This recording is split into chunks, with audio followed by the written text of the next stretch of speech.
Start. அனைவருக்கும் அனைத்து மகளிருக்கும் இனிய தின நல்வாழ்த்துக்கள்.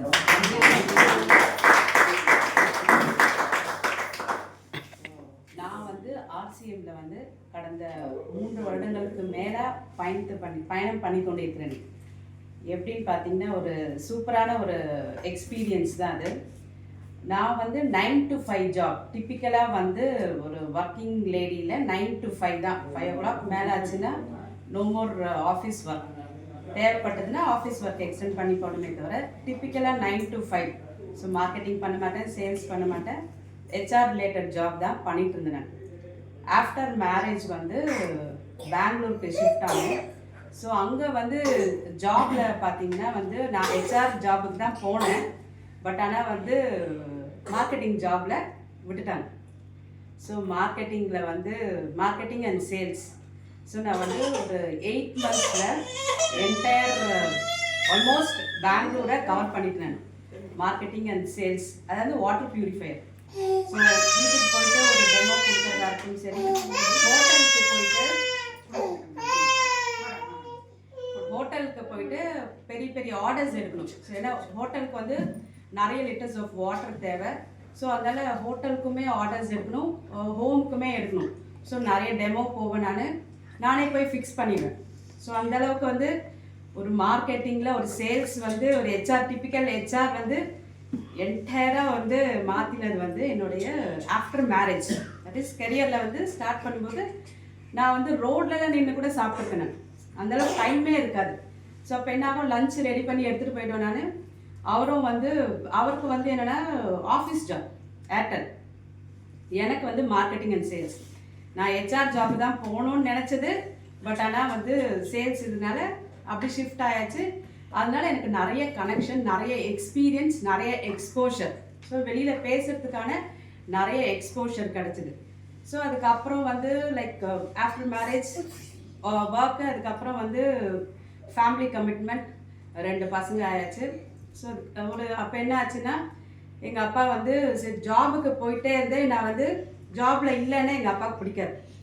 அவருடைய எய்மே என்னென்னா நான் எம்பிஏ ஒரு எம்சிஏ முடிச்சுட்டு யூஎஸில் இருந்துட்டு இங்கே அண்ணா நகரில் ஒரு வீடு வாங்கி அவர் சொல்வார், நான் செக்யூரிட்டியாக இருக்கேம்மா உங்கள் வீட்டுக்கு அப்படிங்கிற. அதனால அவருடைய எய்ம் நான் வீட்டில் சும்மா இருக்கக்கூடாது. எப்போது ஒரு 6 months சும்மா இருந்தாலே எங்கள் அப்பா கேட்டுவார், என்னை படிக்க வச்சது எதுக்கு, ஏன் வீட்டில் இருக்க அப்படின்னு வர்றார். ஸோ அதனால என்ன ஆகுதுன்னா, ஸோ என்னுடைய ஃபஸ்ட்டு ஜாபே ஃபோர்டுன்ற ஒரு பெரிய கம்பெனி. அது என்னென்னா ஒரு 20 years ஆஃப்டர் காலேஜ் முடித்த உடனே அங்கே ஒரு வேலை. ஸோ அந்த அட்மாஸ்ஃபியர் பார்த்தீங்கன்னா லைக் அது என்ன சொல்கிறது, அது லைக் இப்போ நினச்சா கூட லைக் இப்போ கூஸ் பம்ப்ஸ் அந்த மாதிரியான ஒரு அட்மாஸ்ஃபியர். ஸோ மோர் தென் 4000 people இதில் நம்ம ஒர்க் பண்ணக்கூடிய ஒரு ட்ரெயினிங். ஸோ அது கிடைக்கிறதே ஒரு பெரிய விஷயம். ஸோ அதனால் என்னென்னா அதுக்கு நிறைய சாக்ரிஃபைஸ். மார்னிங் 4 o'clock எழுந்துக்கணும், வீட்டுக்கு வரும்போது 8 o'clock. ஸோ அது 1.5 வருஷம். அகைன் 1.5 வருஷமும் ஒரு வாஸ்ட் எக்ஸ்பீரியன்ஸ். சும்மா என் வேலையை மட்டும் நான் பண்ண மாட்டேன், அதர் டிபார்ட்மெண்ட்லேயும் போய் கற்றுக்கிறது. ஸோ அந்த மாதிரியான நிறைய ஒர்க் பண்ணிட்டு இருந்ததுனால அந்த கான்ட்ராக்ட் பீரியட் முடிஞ்சிட்டு எக்ஸ்டெண்ட் பண்ணி பார்த்தாங்க. பட் ஆனால் அது நிறைய இஷ்யூஸ், அதனால அந்த பொசிஷனை எக்ஸ்டெண்ட் பண்ண முடியல. ஸோ அதனால என்ன ஆச்சுன்னா எனக்கு அடுத்து வந்தவங்களுக்கு நான் எல்லாமே சொல்லி கொடுத்துட்டேன். ஏன்னா எனக்கு முன்னாடி சொல்லித்தரல. ஸோ அந்த பெயின் என்னன்னு எனக்கு தெரியுன்றதுனால எனக்கு அடுத்து வரவங்களுக்கு அந்த ஜென்ஸு என் பொசிஷனுக்கு நெக்ஸ்ட்டு ஜென்ஸ் அவருக்கு நான் எல்லாமே சொல்லி கொடுத்துட்டேன். அவரே ஆச்சரியப்பட்டார், ஒரு லேடி இவ்வளோ சொல்லிடுறீங்க, இல்லை சீக்கிரட்டாக கொஞ்சம் மறைச்சி வச்சுப்பாங்க. நான் சொன்னேன், இல்லை ஃப்ரெண்ட், நான் நிறைய எக்ஸ்பீரியன்ஸ் ஆகிட்டேன், நான் எனக்கு கிடைக்கல பெயின். ஸோ அதனால் உங்களுக்கு கிடைக்கணுமேன்னு சொல்லிட்டு தான் ஃபஸ்ட்டாக நான் எல்லாம் சொல்லி கொடுத்துட்டேன் அப்படின்னு. அவர் ஒரே ஒரு வார்த்தை தான் சொன்னார், நீங்கள் அடுத்த ஜாப் போனீங்கன்னா, பெரிய ஜாப் போகிறீங்களோ சின்ன ஜாப் போகிறீங்களோ 10ஓட 11 இருக்காதுங்க, நீங்கள் மட்டும் தனியாக தெரியணும் அப்படின்னா. ஓகே ஃபைன், அது மைண்டில் இருந்தது. பட் ஆனால் நான் எங்கே அங்கே ஒர்க் பண்ண எல்லாருமே 33 டீலர்ஸ்கிட்டையுமே எனக்கு ஜாப் ஆஃபர் வந்தது. இன்க்ளூடிங் பெங்களூர், டெல்லி எல்லாமே ஜாப் ஆஃபர் வந்தது. பட் ஆனால் என்னென்னா இங்கே சென்னையில் கிடச்சிது.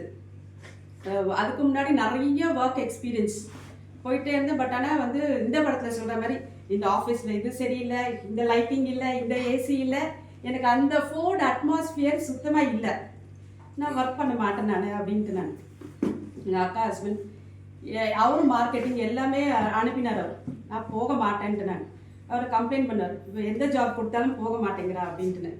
சரி அப்புறம் என்ன பண்ணார் அவருடைய friend job, so background verification, so அங்கே போங்க அப்படின்னாரு. அங்கே ஜஸ்ட்டு வேண்டாம் வெறுப்பாக தான் போனேன், பார்ட் டைம் ஜாப்க்குன்னு ஒரு டெலிகாலிங் ஜாப்க்கு தான். நான் போகும்பொழுது என்னென்னா அதுக்கு தான் கூப்பிட்டாங்க. பட் என்ன இன்டர்வியூவில் என்ன சொன்னார்னா, இல்லை யூஆர் மோர் தென் தட், டெலிகாலிங்லாம் வேண்டாம், ஆஃபீஸ் ஜாபே உங்களுக்கு கொடுக்கலாம் அப்படின்னு சொல்லிட்டு அப்படியே இதுவாச்சு. அதுலேருந்து மார்க்கெட்டிங்லேருந்து அகைன் கஸ்டமர் கேர் அப்படியே வந்து என்னென்னா ரெஃபரன்ஸ் வெரிஃபிகேஷன். வித்தின் 1 இயரில் ஒரு எக்ஸிக்யூட்டிவாக போனது, ஒரு அசிஸ்டன்ட் மேனேஜர்லேருந்து மேனேஜர் வரைக்கும் வித்தின் 1 இயர். ஸோ அதில் வந்து ஒரு பெரிய ஒரு எக்ஸ்பீரியன்ஸ். ஸோ அது என்ன பண்ணாங்கன்னா அங்கேயும் எனக்கு ஐ வாஸ் நாட் சாட்டிஸ்ஃபைட். ஏன்னா இன்னும் நிறைய எனக்கு எக்ஸ்போஷர் கிடைக்கணுமே, கம்பெனி வளர ஆரம்பிச்சுது. ஸோ எனக்கு நிறைய எக்ஸ்போஷர் கிடைக்கணுமேன்னு சொல்லிட்டு என்னென்னா அங்கே நாங்கள் ஆஸ் யூஷுவல் மாப்பிள்ளை பார்க்க ஆரம்பிச்சிட்டாங்க, மேரேஜ் பண்ணணும் அப்படின்ட்டுன்னு ஒரு ப்ரெஷர். இது நான் வந்து எந்த ப்ரெஷருமே எடுக்கல. நான் மேரேஜ் இப்படி தேர் இன் மை கார்ட், என்னுடைய கட்ட அமைப்பில் கல்யாணம்னு ஒன்று இருந்ததுன்னா அது தன்னால் நடக்கும் அப்படின்றது என்னுடைய இன்டென்ஷன். பட் ஆனால் என்னென்னா அந்த டேரக்டர்ஸில் என்ன சொன்னாங்கன்னா, ஸோ மாப்பிள்ளை வந்து உங்களோட அதிகமாக படிச்சிருக்கணும், நாங்கள் வந்து இன்டர்வியூ பண்ணணும், நாங்கள் அவங்க வீட்டுக்கு போகணும். ஸோ உங்களுக்கு அடுத்த நீங்கள் ஒரு 50,000 வாங்குறீங்கன்னா ஒரு 2 lakhs, அதாவது நான் சொல்கிறது 2009, 2007, 2008. ஸோ அப்படி இருந்தால் தான் நான் வந்து நாங்கள் ஓகே சொல்லுவோம் அப்படின்னு. எங்கள் அப்பா சொன்னார், அவர் இதனால என்னம்மா உனக்கு, நீயும் படிச்சிருக்க அவரும் படித்தானா ஓகே. ஸோ அந்த அந்த ஆஸ்பெக்ட்லேயே அப்படியே விட்டாச்சு. அதுக்கப்புறம் மேரேஜ் ஆச்சு. தென் அதுக்கப்புறம் வந்து ஆஃப்டர் மேரேஜு ஸோ இதில் என்னென்னா நான் வந்து பிஸ்னஸில் போகணும் அப்படின்ற ஒரு இன்டென்ஷன் வந்தது. ஒரு ஹோட்டல் ஸ்டார்ட் பண்ணோம், ஒரு என்னென்னா சிறுதானிய ஹோட்டல் ஸ்டார்ட் பண்ணோம். 2014 ஸ்டார்ட் பண்ணோம். அப்போ என் பசங்களாம் வந்து ரொம்ப சின்ன பசங்க. அப்போ என்னென்னா இயற்கையை வந்து ரொம்ப வந்து ஸ்டார்டட் லவ்விங் நேச்சர்.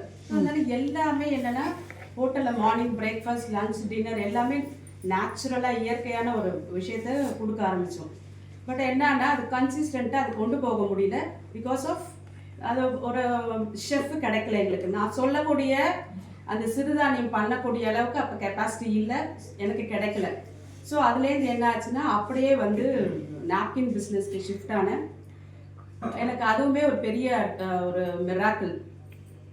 அதுலேருந்து நாப்கின்லேருந்து என்னென்னு நிறைய லேடிஸை மீட் பண்ண ஆரம்பிக்கும் போது தான் சார் சொல்கிற மாதிரி நிறைய லேடிஸோடைய கான்டாக்ட், அவங்களுடைய ப்ராப்ளம் என்னென்னா மென்ஸ்ட்ரேஷன் டைம், அந்த டைமில் அவங்களுக்கு கிடைக்கக்கூடிய ப்ராப்ளம் வந்து லைக் என்ன சொல்கிறது, ஒரு அவங்களுக்குலாம் ஒரு சில பேருக்குலாம் ரொம்ப இரிட்டேஷன் வருமா, கையில் என்ன கிடைக்கிறதோ அப்படியே தூக்கி அடிப்பாங்க.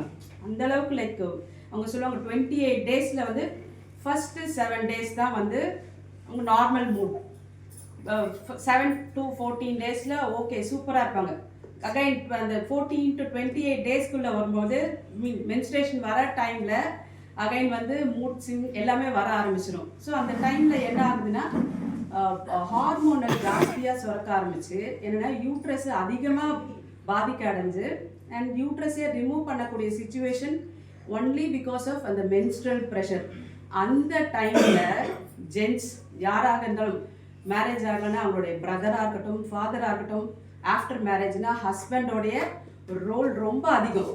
நான்லாம் வந்து இப்போ என்னுடைய ஹஸ்பண்ட் வந்துன்னா இப்போ என்ன சொல்கிறது, எனக்கு பின்னாடி என் ஹஸ்பண்ட் என்னை புஷ் பண்ணுவார், இப்போ அப்படின்னு சொல்லிட்டு எனக்கு ஒரு கான்ஃபிடென்ஸு, ஒரு ரெஸ்பான்சிபிலிட்டி.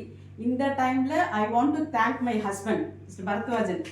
ஸோ அவர் தான் ஒரு என்ன போமா பார்த்துக்கலாம் போ அப்படின்னு சொல்லிட்டு இவர் சொல்கிற அந்த விட்டு கொடுத்து போகிறது, என்னை பற்றி பெருமையாக பேசினா கூட தப்பாக நினச்சிக்க மாட்டார், அவர் ஜாஸ்தி சொல்லுவார். ஸோ அந்த மாதிரி என்னை எல்லா இடத்துலையும் போன்னு என்னை வந்து பிஹைண்ட் த ஃபோர்ஸ் எங்கள் அப்பாவுக்கு அப்புறம் மை ஹஸ்பண்ட். ஸோ அதனால் வந்து அவர் சொல்கிற ஒரு ஹஸ்பண்ட் அண்ட் ஒய்ஃப் வந்து ஒரு விட்டு கொடுத்து போகணுன்னா ஒய்ஃபுக்கு ஒரு அப்ரிசியேஷன் கிடைக்குதா, ஹஸ்பண்டுக்கு கிடைக்குதா, அடுத்தவங்க the other partner should appreciate. So அது எனக்கு கிடச்சிருக்கு. ஸோ அதில் வந்து என்னென்னா அதுக்கு ஒரு என்ன மகுடம் சேர்க்குற மாதிரி நம்மளுடைய ஆர்சிஎம் பிஸ்னஸ் நாப்கின் பண்ணும்பொழுது ஒன்லி லேடிஸாக நான் ஃபோக்கஸ் பண்ணும்பொழுது இப்போ ஆர்சிஎம் பிஸ்னஸ் என்டையர் ஃபேமிலி இப்போ என்னென்னா இப்போ நேற்று கூட எங்களுடைய அப்பார்ட்மெண்ட்டில் சின்ன பையனுக்கு பர்த்டே. ஸோ அப்போ போகும்போது எல்லாம் ஜாலியாக எல்லாமே வந்து சந்தோஷமாக செலிப்ரேட் பண்ணிட்டு இருந்தாங்க. அதுக்கு காரணம் என்னென்ன ஒருத்தங்களையும் நான் போய் கேட்கும் பொழுது என்னன்னா லைக் ஹஸ்பண்ட் அண்ட் ஒய்ஃப் கிட்ட வந்து அந்த அண்டர்ஸ்டாண்டிங், பசங்க கிட்ட டெய்லி ஒரு ½ பேசுவாங்க. ஹஸ்பண்ட் அண்ட் ஒய்ஃப் அவங்க வந்து என்ன பண்ணுவாங்கன்னா கரெக்டாக இருப்பாங்க. சண்டேஸ் ஆனால் ஒரு 2 hours கிரிக்கெட் விளையாடுதோ, பையனுக்கு என்ன பிடிக்கிறதோ ஃபோனை நகர்த்தி வச்சுருவாங்க. So Sunday is a family டேன்னு சொல்லிட்டு ஃபோனை நகர்த்தி வச்சுருவாங்க. ஸோ நம்ம அந்த மாதிரி ஆர்சிஎம் பிஸ்னஸில் வரும்போது ஒரு ஃபேமிலிக்குள்ளே போகும்பொழுது என்ன ஆகுதுன்னா gateway to a family is only through ladies. அதுக்கு வந்து டெஃபினட்டாக you should win the heart of the ladies. Ladies கிட்ட நம்ம வந்து கன்வின்ஸ் ஆகி நம்ம பொருள், நீங்கள் லேடி நான் சொல்கிறேன், நான் அவர் சொல்கிற மாதிரி பின்னாடி ஓகே சொல்லிட்டு திட்டு வாங்கிறதுக்கு பதிலாக லேடிஸ்கிட்டே அப்ரோச் பண்ணிட்டோம்னா 99.9% நாளைக்கு ஏதாவது ப்ராப்ளம் ஆச்சுன்னா எனக்கு தெரியாது, நீ தானே அவங்க எஸ்கேப் ஆகிடுவாங்க. பட் ஆனால் டிசிஷன் வந்து அங்கே தான். இன்னொன்று லேடிஸ்க்கு மெயின் சக்ஸஸ் என்னென்னா ஹஸ்பண்டாக இருக்க வந்து என்னென்னா என் ஹஸ்பண்ட்னா பொறுப்பை கையில் கொடுத்துருது. இந்த மாதிரி கீ உங்ககிட்ட இருக்குது. ஸோ அது வந்து மகளே உன் சமத்து, நீ எடுத்துகிட்டு போனால் உனக்கும் நல்லது, உன் ஃபேமிலிக்கும் நல்லது. நீ ஒரு ரோல் மாடலாக இருக்கணும். ஸோ அப்போ என்ன ஆகுதுன்னா நான் எதுக்குமே நான் வந்து நோன்னு சொல்ல மாட்டேன், எஸ்ன்னு சொல்ல மாட்டேன். அகைன் மந்திர சாவி யார்கிட்ட இருக்குது? ஒய்ஃப் கிட்ட இருக்குது. ஸோ அவங்க வந்து பொறுப்பாக நடக்க ஆரம்பித்தாங்கன்னா இப்போ நான் யாரோட பேசுகிறேன் என்ன பேசுகிறேன்னு எந்த சந்தேகமும் வராது. நான் சொல்லுவேன் உனக்கு தெரியலம்மா ஓகேம்மா அப்படின்னு வராது. இன்ஃபேக்ட் நான் ஏதாவது மெசேஜ் வந்தால் கூட காட்டணும், அதெல்லாம் இதெல்லாம் வரும், it's okay fine, part and parcel of ladies life. லேடிஸ்க்கு மட்டும் இல்லை ஜென்ஸுக்குமே நடக்குது. நம்ம வந்து ஒரு சைடாக பேசக்கூடாது. ஜென்ஸுக்குமே நிறைய இந்த மாதிரி ப்ராப்ளம் வருது. ஸோ மைண்ட் ரிலேட்டடாக ப்ராப்ளம் வருது. ஏன் வருது அப்படின்னு காரணம் பார்த்தீங்கன்னா இன்றைக்கி வந்து ஜாயிண்ட் ஃபேமிலியே இல்லை. ஏன்னா ஒரு ஃபேமிலியில் அந்த காலத்தில் என்ன பண்ணுவாங்க, அம்மா அப்பா தாத்தா பாட்டி அத்தை மாமாலாம் இருப்பாங்க. ஒரு டிசிஷனுக்கு ஒருத்தரை வச்சுருவாங்க. இப்போ மாமானா ஓகே ஃபைன், ஒரு பிஸ்னஸோ இல்லை அந்த விஷயத்தை பற்றி தெரியணுன்னா மாமாவுக்கு தெரியும். அத்தைன்னா வழி வழியாக என்ன அந்த ஃபேமிலியோடைய கல்ச்சர் என்னவோ அந்த வீட்டு பெண்ணுக்கு தெரியும். ஸோ அதனால் வந்து எல்லாத்தையும் இம்பார்ட்டன்ஸ் வந்து கூட வீட்டில் பிறந்த பொண்ணுங்களுக்கு தான் இம்பார்ட்டன்ஸ் கொடுப்பாங்க. ஏன்னா அவங்களுடைய ஜென்ரேஷனாக வந்து தெரியும் என்ன குலதெய்வம், என்ன கல்ச்சர் பண்ணணும் அப்படின்னு சொல்லிட்டு. ஸோ அப்போ என்ன ஆகுனா அத்தைக்கு தெரியும், மாமா அப்புறம் வந்து தாத்தானா ஓகே ஃபைன், செல்லம் கொடுத்தும் இது பண்ணி தட்டி கொடுத்து கூப்பிடுறது சொல்கிறது வந்து தாத்தாக்கள். பாட்டியும் அதே மாதிரி செல்லம் கேட்குறதெல்லாம் செஞ்சு கொடுத்துருவாங்க. இப்போ கிடைக்கிற மாதிரி ஃபாஸ்ட் ஃபுட்டோ இல்லை கடையிலலாம் கிடையாது. பாட்டியே வீட்டில் அன்பாக சமைச்சு கொடுத்துருவாங்க. ஸோ அப்போ என்ன ஆகுதுன்னா ஒருத்தங்களுக்கு இந்த சின்ன குழந்தைக்கு என்ன ஆகுதுன்னா பாசமும் கிடைக்குது, தப்பு பண்ணால் திட்டுவாங்க மிரட்டுவாங்கன்ற ஒரு இதுவும் இருக்குது, பயமும் இருக்கும். வழி நடத்துறதுக்கு ஃபேமிலி, அதாவது உன்னுடைய 4 தலைமுறை 5 தலைமுறையை சொல்கிறதுக்கு யாருக்காவது தெரியுமா? பாட்டன் முப்பாட்டன் அவர் சொல்கிற மாதிரி ஏதாவது தானம் தர்மம் இல்லை பெருசாக ஏதாவது செஞ்சு வச்சாதான் தெரியுமே தவிர அவங்க பேர் கூட தெரியாது. ஸோ அப்போ என்ன ஆகுன்னா நம்மளுடைய தமிழ்நாடு கலாச்சாரம் லேடிஸை சுற்றி தான் இருக்குது. ஸோ அப்போ அங்கே வந்து என்ன ஆகுதுன்னா தப்பு பண்ணுறதுக்கு வாய்ப்பே இல்லை. எங்கே எப்படி போனாலும் உங்கள் மாமா இருப்பார், அத்தை இருப்பாங்க, தாத்தா இருப்பாங்க, பெரியப்பா இருப்பாங்க. ஸோ அதனால என்ன ஆகுதுன்னா அந்த that girl or boys being protected, இந்த ஃபேமிலி சர்க்கிள்குள்ளேயே ப்ரொடெக்ஷன் ஆகிடும் அண்ட் ஹெல்த்தும் நல்லா இருந்தது. இப்போ காலகட்டத்தில் என்ன ஆகுதுன்னா ஒரு 2 வயசு குழந்தைக்கு ஸ்ட்ரெஸ், 3 வயசு குழந்தைக்கு ஸ்ட்ரெஸ்ஸு. ஃபோனை கொடுத்துட்டா போதும், அது என்ன பண்ணுதோ அந்த ஃபோனில் என்ன இருக்குன்னு கூட தெரியாது, ஃபுல்லாகவே ஃபோனில் ஆக்குப்பை ஆகிடும். அம்மாக்களுக்கும் என்ன ஆகுதுன்னா இந்த அளவுக்கு பொறுமை இல்லை. என்னச்சுன்னா சாப்பிட கொடுக்கறதுக்கே ஒரு ½ hour ஆகுது என்பது என்ன ஆகுதுன்னா அவங்க டயர்ட் ஆகிடுறாங்க, மென்டலி ஃபுல்லாக ட்ரெயின் ஆகிடுது எனர்ஜி. ஸோ அப்போ என்ன ஆகுதுன்னா தாத்தா பாட்டியில் என்ன நானி ஹோம்க்கு போயிட்டாங்க, இல்லை அவங்களுடைய லைஃப்பை பார்க்கணுன்னு சொல்லிட்டு என்ன பண்ணுறாங்க, இருந்தால் பிரச்சனை வரும். ஏன்னா கல்ச்சுரல் டிஃப்ரென்ஸ், அந்த அந்த கால வித்தியாசங்கள் இருக்கு இல்லையா. ஒன்று பசங்க அதுக்கு அக்காமடேட் ஆக மாட்டேங்கிறாங்க, இல்லை வயசானவங்க இங்கே அக்காமடேட் ஆக மாட்டேங்கிறாங்க. ஸோ இப்போ என்ன ஆகுதுன்னா ஃபேமிலிக்குள்ளே இப்போ வந்து ஹஸ்பண்ட் ஒய்ஃப் சேர்ந்து இருந்தாலே என்ன ஆகுதுன்னா அதுவே பெரிய ஒரு அமேசிங்காக பார்க்குறாங்க. இப்போ இருக்கக்கூடிய 2K kids, not 90 kids, 2K kids. ஓ நீ பேரண்ட்ஸோடு இருக்கியா, ஃபைன் அப்படின்னு சொல்லிட்டு இந்த கலாச்சாரம் இது வந்து சிந்திக்கக்கூடிய ஒரு விஷயம். வந்து என்னென்னா தனித்தனியாக இருக்கிறது வந்து சேர்ந்தே இருப்பது தான் வந்து குடும்பம். அந்த குடும்பத்தில் லேடிஸ் மட்டும் இல்லை, ஜென்ஸுமே இம்பார்ட்டண்ட். எந்த ஒரு பிரச்சனையும் ஃபிக்ஸ் பண்ணலாம். ஹஸ்பண்ட் அண்ட் ஒய்ஃப் ப்ராப்ளம் வந்து கரெக்டாக ஃபிக்ஸ் பண்ணிட்டீங்கன்னா மாமியார் பிரச்சனை, நாத்தனார் பிரச்சனை எதுவும் ஒன்றுமே இல்லை, அப்படி ஊறி தள்ளிடலாம். இப்போ அதை ஃபேஸ் பண்ணக்கூடிய ஸ்ட்ரென்த் இல்லை, ஸ்டாமினா இல்லை, பிகாஸ் ஆஃப் கலப்படம் அதிகமானது. அந்த கலப்படத்துலேருந்து விடுவிக்கக்கூடிய இதுதான் நம்மளுடைய RCM நிறுவனம். ஸோ RCM நிறுவனத்துக்கு ஒரு பெரிய பாராட்டு. ஸோ அவங்க RCMக்கு தெரியுது. ஸோ அப்போ என்ன ஆகுதுன்னா இன்னைக்கு இருக்கக்கூடிய காலகட்டத்தில் ஒரு பிரச்சனையை, ஒரு சேலஞ்ச், பிரச்சனைன்னு நம்ம சொல்லக்கூடாது. ஏன்னா பிரச்சனையை தான் நம்ம அட்ராக்ட் பண்ணுறோம். அதே தான் நமக்கு சுற்றி இந்த குழந்தைக்கு பிரச்சனை தான் தேவைப்படுது. கோயிலில் கூட போய் அழுதோன்னா, ஓ அப்படியா, இன்னும் நல்லா அழு, உனக்கு இந்த பிரச்சனை தானே, இது கண்டினியூ ஆகும்னு சொல்லிடுவாங்க. நமக்கு என்ன தேவையோ அதை போய் வேண்டணும். ஸோ அந்த மாதிரியான ஒரு நோக்கம், அவரெல்லாம் ஒரு மகான் தான் சொல்லணும், நம்மளுடைய TC சாப்ரா ஐயா. நிஜமாக சொல்கிறேன், இந்த மாதிரியான ஒரு மிஷனரி, அதாவது அடுத்த ஒரு 50 ஆண்டு காலம், 100 ஆண்டு காலம் நம்மளுடைய மக்களுடைய எண்ண ஓட்டம் எப்படி இருக்கும், ஹெல்த் எப்படி இருக்கும்ன்றது அவர் இந்த கட்டத்திலேயே சிந்திச்சு குழந்தைக்கு, இன்னும் கேட்டால் வயிற்றில் பிறக்கக்கூடிய குழந்தைக்கு முதற்கொண்டு மைண்டுக்கு என்ன தேவை, உடம்புக்கு என்ன தேவைன்னு சொல்லிட்டு ரிசர்ச் பண்ணி வர்றது தான் நம்மளுடைய RCM நிறுவன பொருட்கள். ஸோ இதில் நான் இருக்கேன், பயணம் பண்ணுறேன்றது அப்போ என்னென்னா I am protected, my family is protected. So அப்போ என்ன ஆகுதுன்னா அன்பும் பாசமும் குடும்பத்துலேருந்து தான் ஸ்டார்ட் ஆகுது. ஸோ என் குழந்தைக்கு நான் அன்பும் பாசமும் கொடுத்துட்டேன்னா அது என்ன பண்ணும், நம்மகிட்ட இருக்கிறது தான் நம்ம கொடுக்க போகிறோம். கோவமோ இல்லை வஞ்சமோ போட்டு வளர்த்தோன்னா அது என்ன பண்ணும், நாளைக்கு சொசைட்டியில் போய் அதுதான் கொடுக்கும். அன்பை கொடுத்துட்டோன்னா அங்கேருந்து அப்படியே ஸ்ப்ரெட் ஆகும்.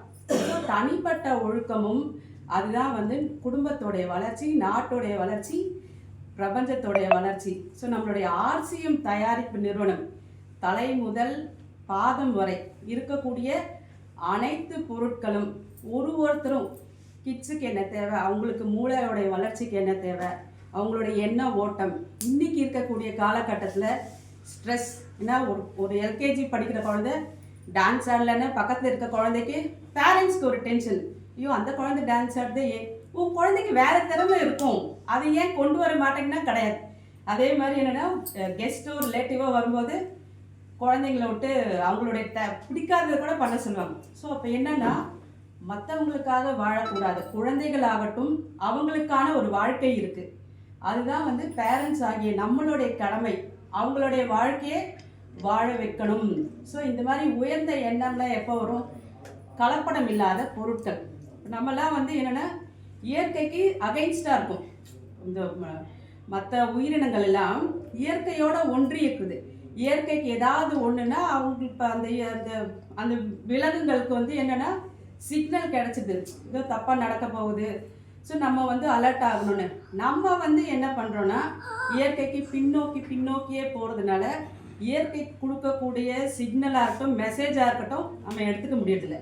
இதெல்லாம் வந்து கலப்படம் இல்லாத பொருட்களை நம்ம சாப்பிடும் பொழுது, அது தயாரிப்பு நிறுவனமான RCM போன்ற உயர்ந்த நோக்கமுடைய கம்பெனியோடைய பொருட்களை சாப்பிடும் பொழுது நிச்சயமாக ஃபேமிலி நல்லாயிருக்கும், லேடிஸ் நல்லா இருப்பாங்க, ஜென்ட்ஸ் நல்லா இருப்பாங்க.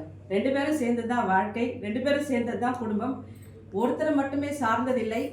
குழந்தைகள் வந்து அழகான ஒரு பூங்காவனம். ஸோ அதுலேருந்து வரக்கூடியது நர்ச்சர் பண்ணோன்னா ரோஜாவாக வரும். ஸோ இந்த வாய்ப்பை மகளிர் தினத்தன்னைக்கு கொடுத்த என்னுடைய அணி தலைவர் ரவி சாருக்கு நன்றி.